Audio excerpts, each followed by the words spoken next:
गोपालक श्री कृष्ण और उनका अनोखा गौ प्रेम। कृष्ण भक्त जरूर सुने। गाय का पूरा शरीर देवभूमि है, जहाँ 33 कोटि देवी देवता निवास करते हैं। सबसे पहले गोपालक श्री कृष्ण जी का एक नाम गोविंद भी उनके गौ प्रेम के कारण प्रसिद्ध हुआ था।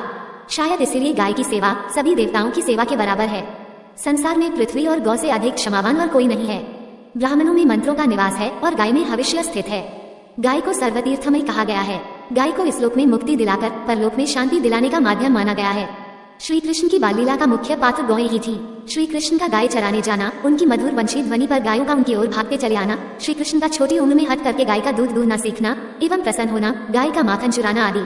नंद बाबा के पास 9 लाख गौएं थी। श्री कृष्ण कुछ बड़े हुए तो उन्होंने गोचारण के लिए माँ यशोदा से आज्ञा मांगी। माता यशोदा का हृदय तो धक धक करने लगा कि इतनी दूर वन में मेरा प्राणधन अकेला कैसे जाएगा। उन्होंने बहुत समझाया कि बेटा अभी तुम छोटे हो, पर कृष्ण की जिद के आगे वह हार मान ही गईं। कार्तिक मास के शुक्ल पक्ष की अष्टमी को गोचारण का मुहूर्त निकला। माता यशोदा ने प्रातः काल ही सब मंगल कार्य किए और श्री कृष्ण को नहलाकर सुसज्जित किया।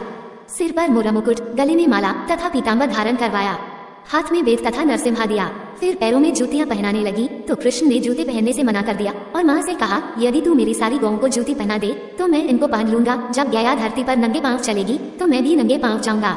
श्री कृष्ण जब तक ब्रज में रहे उन्होंने न तो सिले वस्त्र पहने, न जूते पहने और न ही कोई शस्त्र उठाया। श्री कृष्ण ने गोमाता की दावानल से रक्षा की, ब्रह्मा जी से छुड़ाकर लाए इंद्र के कोप से रक्षा की। गायों को श्री कृष्ण से कितना सुख मिलता है यह अवर्णनीय है।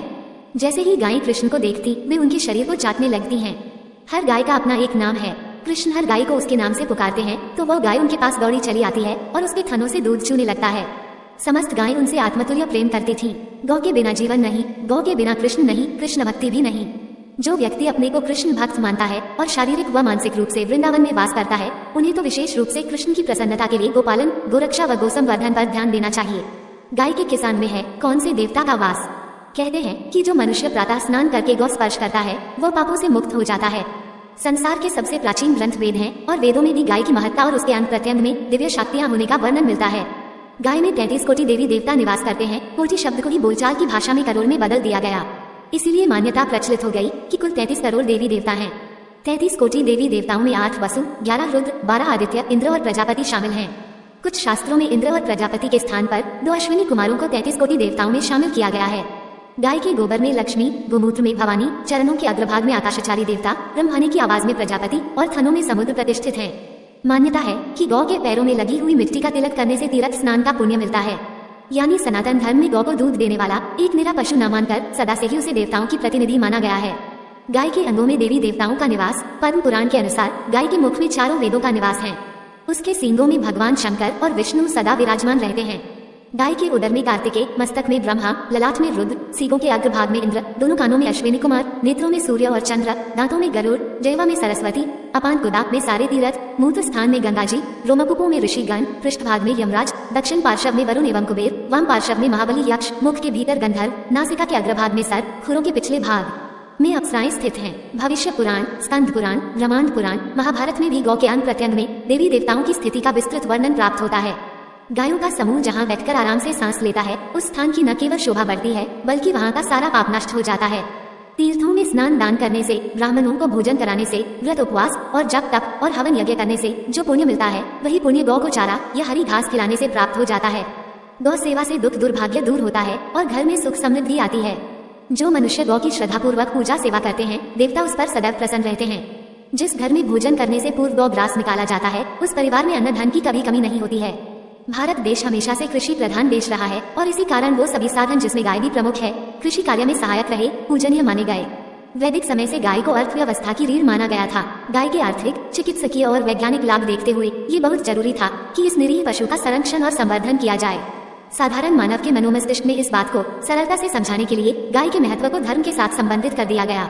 धार्मिक दृष्टि से गाय को सर्वोच्च स्थान दिया गया। यह माना जाता है कि गाय का शरीर देवभूमि है जहाँ 33 कोटि देवी देवता का निवास है। आइए देखें क्या वास्तव में गाय का शरीर देवभूमि है। देवस्थान या मात्र एक शरीर। पूरे विश्व में केवल हिंदू धर्म ही एक धर्म है जिसमें मानव को ही नहीं बल्कि पशु को भी मान सम्मान दिया जाता है।